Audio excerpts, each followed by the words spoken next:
할렐루야. 찬송가 410장 내 맘에 한 노래 있어 함께 찬양 드리겠습니다.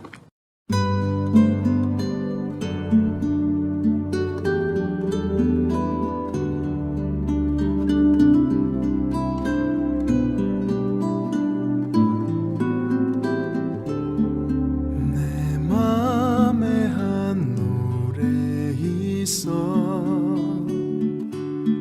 나 즐겁게 늘 부르네.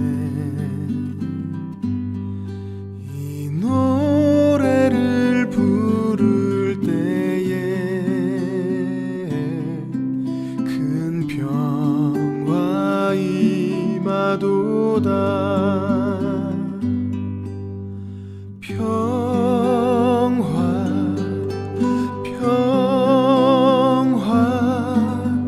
하나님 주신 선물, 오 크고 놀라운 평화, 하나님 선물일세. 기도하겠습니다.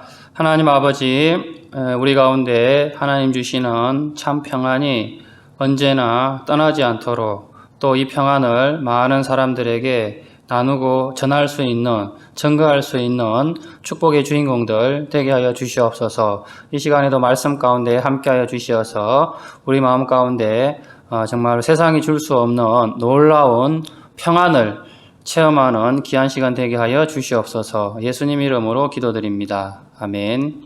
하나님의 말씀은 창세기 29장 21절에서 30절입니다. 야곱이 라반에게 이르되 내 기한이 찼으니 내 아내를 내게 주소서. 내가 그에게 들어가겠나이다. 라반이 그곳 사람을 다 모아 잔치하고 저녁에 그의 딸 레아를 야곱에게로 데려가매 야곱이 그에게로 들어가니라. 라반이 또 그의 여종 실바를 그의 딸 레아에게 시녀로 주었더라. 야곱이 아침에 보니 레아라. 라반에게 이르되 외삼촌이 어찌하여 내게 이같이 행하셨나이까? 내가 라헬을 위하여 외삼촌을 섬기지 아니하였나이까? 외삼촌이 나를 속이심은 어찌 됨이니이까? 라반이 이르되 언니보다 아우를 먼저 주는 것은 우리 지방에서 하지 아니하는 바이라. 이를 위하여 7일을 채우라. 우리가 그도 내게 주리니 내가 또 나를 7년 동안 섬길지니라. 야곱이 그대로 하여 그 7일을 채우매 라반이 딸 라헬도 그에게 아내로 주고 라반이 또 그의 여종 빌하를 그의 딸 라헬에게 주어 시녀가 되게 하매 야곱이 또한 라헬에게로 들어갔고 그가 레아보다 라헬을 더 사랑하여 다시 7년 동안 라반을 섬겼더라. 아멘. 야곱이 라헬에게 반해서 7년 동안 그 지참금 대신 무료로 봉사하게 되지 않습니까? 그런데 그 7년의 기간이 다 끝났습니다. 그래서 이제 라헬을 달라고 하는데요. 21절에 보면은 이제 기한이 찼기 때문에 내 아내를 달라고 그럽니다. 아직 결혼도 안 했는데 내 아내를 달라고 그러는데 히브리어 원문에는 내 아내가 아니라 내 여자로 그렇게 번역되어 있습니다. 그런데 지금 이 야곱이 약간 화가 난 말투로 이 21절을 이해해야 됩니다. 왜냐하면은 7년이 다 됐는데 외삼촌 라반이 아무 말이 없는 겁니다. 그래서 약간 지금 화가 나가지고 왜 빨리 그 약속대로 약속을 안 지키느냐 이런 투로 지금 한 얘기입니다. 그래서 22절에 보면은 이제 외삼촌 라반이 약속을 했기 때문에 어쩔 수 없이 이행을 해야 되지 않습니까? 그래서 결혼식을 하게 됩니다. 라반이 그곳 사람을 다 모아 잔치하고 이 잔치가 결혼식을 했다는 말인데 이 라반은 그 재력이 굉장했거든요. 그래서 뭐 마을 사람들에게 이 결혼을 막 과시하기 위해서 아니면 딸의 결혼을 축복하기 위해서 그렇게 한 게 아니라 사실은 이 안에 나쁜 의도가 있습니다. 그게 뭐냐면은 이제 자기는 이미 레아를 먼저 이렇게 방에다가 넣으려는 그런 계획을 가지고 있잖아요. 그래서 그렇게 되면은 야곱이 분명히 이렇게 따지게 될 것이고 항의를 할 것을 이미 예상할 수 있기 때문에 사전에 동네 사람들에게 이렇게 공식적으로 결혼식을 하게 됨으로 인해 가지고 이 야곱이 취소하지 못하도록 그런 전략을 가지고 지금 하고 있습니다. 참고로 이 결혼식은 보통 일주일 정도를 하고요. 결혼식 비용은 신랑이 부담하게 됩니다. 23절 저녁에 그의 딸 레아를 야곱에게로 데려가매 야곱이 그에게로 들어가니라. 그 신부방에 라헬 대신 레아를 데려가고 야곱은 그 사실도 전혀 모르고 들어갑니다. 이 부분은 뒤에 다시 설명하겠습니다. 24절에 보시면은 라반이 또 그의 여종 실바를 그의 딸 레아에게 시녀로 주었더라.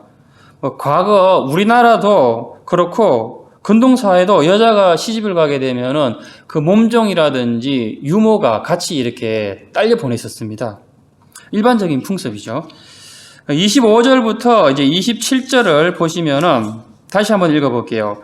야곱이 아침에 보니 레아라 라반에게 이르되 예삼촌이 어찌하여 내게 이같이 행하셨나이까? 내가 라헬을 위하여 예삼촌을 섬기지 아니하였나이까? 예삼촌이 나를 속이심은 어찌 됨이니이까? 라반이 이르되 언니보다 아우를 먼저 주는 것은 우리 지방에서 하지 아니하는 바이라. 이를 위하여 7일을 채우라. 우리가 그도 내게 주리니 내가 또 나를 7일 동안 섬길지니라. 25절에서 이 27절 내용은 아침에 눈을 떠보니 옆에 레아가 누워있는 것입니다. 그 라반에게 따지자 우리 동네는 이렇게 언니를 먼저 시집 보내야 된다. 동생이 먼저 시집 보내는 경우는 없다. 이제 이렇게 얘기를 하는데 그러면서 네가 7일을 더 채우면은 라헬도 주겠다. 그런 다음에 또 7년을 나를 위해서 섬겨라. 이런 말을 합니다. 먼저 언니보다 동생이 먼저 결혼을 금하는 이런 간섭은 화란 지방뿐만 아니라 실제 세계 여러 나라에도 있습니다. 그렇지만 외이라는 게 있습니다. 외이라는 게 있기 때문에 그래서 야곱도 라헬이 동생인 줄 알면서 라헬과 결혼하기를 원했지 않습니까? 라반도 승낙했고 따라서 이런 그 라반의 말은 변명밖에 안 되는 거죠. 28절 보면은 야곱이 그대로 하여 그 7일을 채움에 라반이 딸 라헬도 그에게 아내로 주고 여기서 7일은 결혼식 지금 잔치 7일을 채우라는 말입니다. 왜냐하면 일주일을 다 안 채우면은 결혼 자체가 무효가 되기 때문에 그렇습니다. 결과적으로 야곱은 지금 라헬을 얻기 위해서 총 14년을 지금 봉사한 게 됩니다. 이 부분이 이제 조금 헷갈릴 수가 있는데 정리를 하면은 처음 7년을 봉사를 했을 때는 쏘가서 레아를 얻게 되지 않습니까? 그랬을 때 이제 외삼촌이 7일을 채우라고 한 거는 결혼식 7일을 채우라는 말이었거든요. 그런다 7일을 채우면 내가 라헬도 주겠다. 7일 다음에 라헬을 받았어요. 그런 다음에 또 7년을 봉사를 한 거예요. 그렇게 되면 결국은 이제 14년을 봉사하게 된 것이 됩니다. 참고로 이 고대 사회도 중혼은 율법으로 금지되어 있습니다. 특히나 그 두 자매를 동시에 취하는 것은 훗날 이 모세의 율법에 보면은 근친 상간에 속합니다. 30절 보겠습니다. 야곱이 또한 라헬에게로 들어갔고 그가 레아보다 라헬을 더 사랑하여 다시 7년 동안 라반을 섬겼더라. 야곱이 라헬에게 들어갔다는 것은 동침했다는 의미입니다. 그 야곱이 참 간사하고 욕심 많은 사람이기는 하지만 그래도 참 자신이 그렇게 사랑한 여자를 한 집에 살면서 7년 동안 순결을 지켜주었습니다. 그 허락을 받은 후에야 그 방에 들어간 것이죠. 그 야곱이라는 인물이 참 그 양면성이 있습니다. 간사하기도 하고 욕심도 많지만 이런 부분에 있어서는 아주 그 멋지고 꽤 괜찮은 사람이라고 보여집니다. 본문을 상황 속으로 들어가서 생각해 보면 이해가 안 되는 부분이 꽤 많이 있습니다. 지금 이 결혼식 자체가 첫째는 야곱은 라반의 집에서 7년을 살았습니다. 그러니까 라헬과 레아도 7년 동안 알아왔는데 어떻게 첫날 밤에 신부가 레아인지 라헬인지 구분을 못했을까요? 방에 불을 완전히 꺼두었고 야곱이 또 이제 인사불성이 돼서 너무 기뻐서 술을 많이 먹었다면은 그럴 수도 있겠다 생각하는데 그러면은 둘 사이에 대화가 하나도 없었다는 것인가 이런 의문도 가질 수 있습니다. 왜냐하면 그 목소리를 알지 않습니까? 이런 것도 의문이 되고요. 그래서 이런 상황이 잘 이해가 안 되는데 두 번째는 또 어떤 부분이냐면은 레아는 왜 이런 사기 결혼에 동조했느냐는 것입니다. 그 야곱이 동생을 사랑해서 7년씩이나 지금 무료 봉사하는 것을 잘 알고 또 얼마나 사랑했으면은 몇 년을 이렇게 며칠을 여길 정도로 야곱이 사랑했지 않습니까? 그런 걸 아는 사람이 어떻게 이런 일을 했는지, 그런 남자를 속이고 아내가 된다는 것은 어떤 면에서는 이게 굉장히 자존심 상하는 거지 않습니까? 다른 여자를, 그렇게 사랑하는 남자를 내가 속여서 내 남편으로 만든다는 게. 그리고 또 동생 라헬과의 관계도 굉장히 이게 문제가 됩니다. 예. 세 번째는, 그럼 라헬은 이 결혼식 첫날 어디서 무엇을 했느냐는 것입니다. 신랑이 들어오지 않으면은 뭐 물어보든지 찾지 않았겠습니까? 이런 부분이 뭐 밤새 혼자 지낸 것인데 이해가 안 되는 것입니다. 또 있습니다. 네 번째는, 이 마을 사람들은 오늘 결혼식이 야곱하고 라헬과 결혼식이라는 걸 모르고 잔치에 참여했을 리가 없지 않습니까? 그런데 이런 상황을 나중에 이 마을 사람들에게는 어떻게 설명을 할 수 있는지, 이 예도 더 있는데, 어쨌든 이 결혼식은 의문투성이고 황당합니다. 사랑하는 여인을 얻기 위해서 7년 동안이나 그렇게 고생하고 목이 빠지도록 기다렸던 그런 사람이 첫날 밤에 그렇게 술을 많이 먹을 수 있는지, 뭐 그럴 수도 있고요. 너무 기쁜 나머지 그랬더라도 어떻게 또 방에 들어가서 서로 대화를 하지 않을 수 있는지, 아니면 이럴 수는 있을 것 같습니다. 그러니까 불이 꺼진 상태에서 그러면 얼굴을 못 알아보고, 또 레아가 일부러 목소리를 알아차릴까 해서 어떤 답변을 짧고 간단하게 대화를 이렇게 길게 하지 않도록 그렇게 했을 수도 있지 않습니까? 그죠? 예. 몇몇 유대인 랍비는 라반이 속임수를 쓸 때 이 사실을 가족들이 알았다라고 그렇게 봅니다. 그리고 야곱이 첫날 밤 썩은 것에 대해서 이런 설명이 가능합니다. 먼저 신부 레아가 얼굴을 가린 것입니다. 실제로 이런 풍습이 있습니다. 얼굴을 가리는. 그리고 야곱은 만취 상태고 신혼방은 불이 완전히 꺼진 어두운 상태인 것입니다. 그러면은 이제 얼굴을 들킬 염려가 없지 않습니까? 그 다음, 목소리는 어떻게 숨겼느냐면은, 현대 시대처럼 고대 시대에는 이렇게 남녀 간에 이렇게 데이트를 하고 만나고 이런 것들이 지금하고는 전혀 다르지 않습니까? 그래서, 그 당시에 서로 교제가 전혀 없을 수도 있었다는 것입니다. 라헬이나 레아와 함께. 예. 그리고 레아가 야곱에게 말을 걸 때 아주 아까 말씀드린 대로 짧게 대답한다든지 대화를 이어가지 않는 쪽으로 유도했을 그런 가능성이 있다는 것입니다. 그럼에도 이 상황은 다 풀리지 않습니다. 가장 의문점은 라헬이 무엇을 하고 있었고 왜 가만히 있었는지, 레아는 또 왜 이 아버지의 이런 나쁜 속임수에 가담을 했는지, 그리고 저기 레아랑 라헬의 어머니가 있었을 거 아닙니까? 그의 어머니는 라헬과 함께 사실 이 사실을 까마득하게 모르고 있었던 것인지 여러 가지 참 의문이 생기는데요. 어떤 유대인 작가들은 이런 설정을 합니다. 그러니까 레아는 원래 그 야곱의 형 에서와 결혼을 하기로 되어 있었다는 것입니다. 그런데 레아가 에서를 마음에 들어하지 않았고, 그래서 매일 이제 눈물을 너무 많이 흘려가지고 이 레아의 시력이 나빠졌다는 것입니다. 그리고 레아도 야곱을 좋아한 것이죠. 이 사실을 안 라헬이 그 언니에 대한 동정심이 생기지 않습니까? 사랑하지도 않고 그런 사람한테 시집을 가야 하니까, 그리고 매일 힘들어하고 그러니까. 그래서 이 라헬이 이 야곱에 대한 사랑과 언니에 대한 그 동정 사이에서 갈등을 하다가 라헬이 언니에게 양보했다는 것입니다. 이것은 성경에 근거가 없는 가설입니다. 그런데 있을 법한 이야기죠. 아니면 레아 역시 야곱을 남몰래 이제 사랑했다가 이렇게 동생과 그 사랑 사이에서 갈등을 하는 거죠. 그런데 이제 마침 아버지가 자기한테 그런 제안을 하는 것입니다. 우리가 사랑에 눈이 멀면은 또 이런 일을 벌일 수도 있지 않습니까? 이런 상상들도 하기도 합니다. 함께 나눌 묵상은 말씀 제목처럼 야곱 거울을 들여다보다입니다.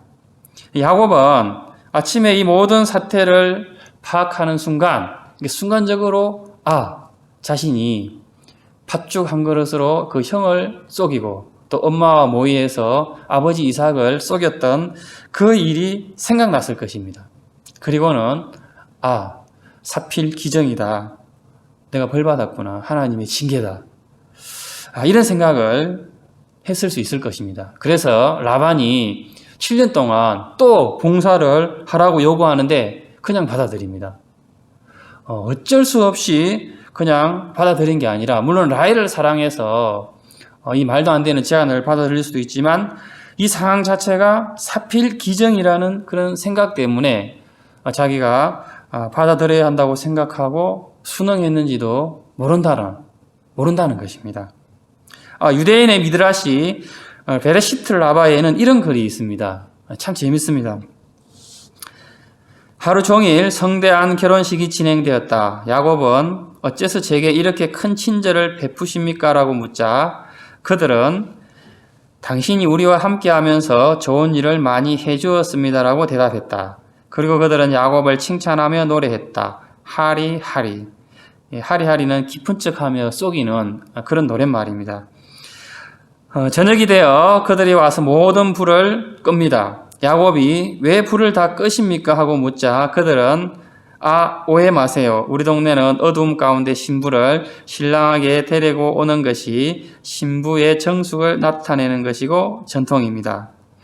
야곱은 그렇구나 하고 이해합니다. 그리고 그날 밤 내내 야곱은 신부를 라헬이라고 불렀고 신부는 대답하였다. 아침에 보니 레아라. 야곱이 레아에게 말했다. 속이는 자의 딸이여, 어제 저녁에 당신을 라헬로 불렀을 때 내게 왜 사실대로 말하지 않았소? 레아가 대답한다. 학생 없는 선생이 있겠습니까? 당신의 아버지가 당신을 에서라고 불렀을 때 당신은 대답하지 않았습니까? 하나님은 이 야곱에게 계속 거울을 들이대면서 야곱이 자신의 잘못을 자신의 바른 모습을 깨닫기를 원하십니다. 레아뿐 아니라 라반도 하나님께서 야곱에게 주신 잘 닦인 거울이라고 그렇게 볼 수도 있습니다. 여러분, 우리 삶에 억울한 일이라든지 나를 힘들게 하는 상황이라든지 또는 사람 이런 것들을 우리가 우연이라고 생각하면 안 됩니다. 냉정하게 말하면은 사필기정이라고 할 수 있습니다. 성경도 분명히 뿌린 대로 거둔다라고 말씀하지 않습니까? 언젠가 나도 누군가를 그렇게 괴롭힌 적이 있고 힘들게 한 적이 있고 누군가를 내 욕심을 위해서 속이고 거짓말한 적이 있습니다. 지금 나도 입장이 바뀌면은 그 사람처럼 나도 그렇게 할 가능성이 내 안에 충분히 있습니다. 본문이 주는 교훈은 라반의 속임수와 레아의 위장은 야곱 자신의 그런 잘못을 깨닫는 치료법이 되었다는 것입니다. 그리고 야곱에게 배울 것이 있습니다. 이 야곱은 지금 사태를 파악한 후에 레아를 버리지 않습니다. 결혼을 무효화하지 않죠. 야곱의 멋진 매력이 여기에 또 나타납니다. 그는 억울하고 삼촌이 너무 밉고 레아도 밉지만 라헬과 레아 모두에게 이제 언약을 지키는 것이죠. 그리고 레아를 통해서 레아의 자녀를 통해서 예수 그리스도가 이 땅에 오십니다. 복잡한 우리 삶 가운데 때로는 정말 이런 표현을 써도 되는지 모르겠는데 싸구려 같은 그런 일상들이 우리에게 펼쳐질 때가 많이 있습니다. 상황들이 사람이 너무 미울 때가 있고 또 속상할 때도 있고 더 속상한 건 뭐냐면은 그런 부분들을 내가 다 이렇게 포용하지 못하는 큰 사람이 되지 못할 때 그게 오히려 더 속상할 때가 있지 않습니까? 하지만 이러한 평범한 일상이야말로 우리가 이 안에서 신앙을 발휘할 수 있는 하나님께서 우리에게 주신 기회이고 또 자기 자신을 바르게 볼 수 있는 기회라고 생각이 됩니다. 오늘 말씀 제목처럼 거울이 될 수 있는 것이죠. 야곱은 예삼촌과 레아를 원망하지 않고 모든 것이 사필기정이라고 그대로 받아들였습니다. 이 받아들임이 결국은 이후에 그 7년을 다시 시작할 수 있는 근거가 되고 힘이 되었던 것이죠. 상황마다 사람마다 다르지만 우리가 천주교에서 말하는 그 내 탓이다라는 그런 게 있잖아요. 내 탓이라는 이런 신앙 자세가 때로는 우리에게 유익이 될 수 있다는 것입니다. 함께 기도합시다. 나라와 대통령과 지도자를 위해서 한국교회와 세계선교 선교사님을 위해서 코로나가 빨리 종식될 수 있도록 힘든 가운데 있는 이웃들을 위해서 기도해 주시고 하나님께서 위로해 주시기를, 또 군복무 중인 정우기를 위해서, 또 직장생활, 또 사업하는 우리 청년을 위해서, 또 취업을 준비하는 청년들을 위해서 오늘 또 주신 말씀 가운데 생각하시면서 야곱과 같이 바로 자기 자신을 바라볼 수 있는 눈을 달라고 기도하시고, 또 부당한 상황에서도 삶을 받아들이는 그런 순응하는 자세가 있게 해달라고 우리 함께 기도하겠습니다. 좋으신 하나님 아버지 감사합니다. 오늘도 말씀을 통하여서 우리에게 깨달아 주시고, 또 이렇게 합심하여 나라를 위해서, 교회를 위해서, 이웃을 위해서 기도할 수 있도록 하고 전하는 감사합니다. 속히 하나님 아버지 코로나가 종식되어져서 온 나라가 정치, 경제, 국방, 교육 모든 분야들이 안정을 이루게 하시고, 또 교회 가운데도 예배가 또 대면 예배가 회복되어지는 은혜가 있게 하여 주시옵소서.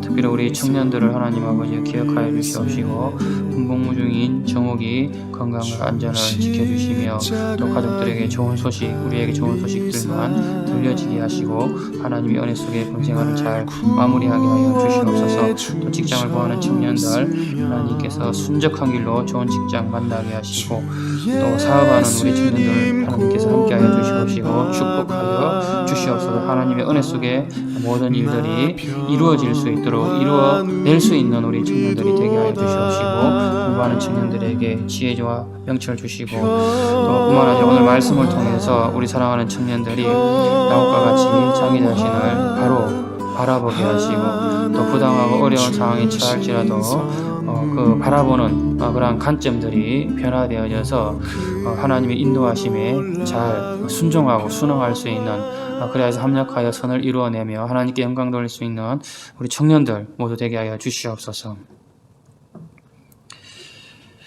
좋으신 하나님 아버지 감사합니다. 오늘 말씀을 통해서 우리도 야곱과 같이 어떠한 부당한 상황일지라도 그 상황을 하나님 주시는 마음으로 바라보게 하시고, 또 자신의 죄를 깨닫게 하시고 자신의 잘못을 깨닫게 하시고, 그 모든 상황들이 하나님께서 야곱에게 주셨던 그런 거울과 같은 것임을 기억하며, 또 야곱과 같이 오히려 그것을 근거로 하여 힘을 내고 또 더욱더 지속된 신앙의 삶을 살아갈 수 있도록 하나님 인도하여 주시옵소서.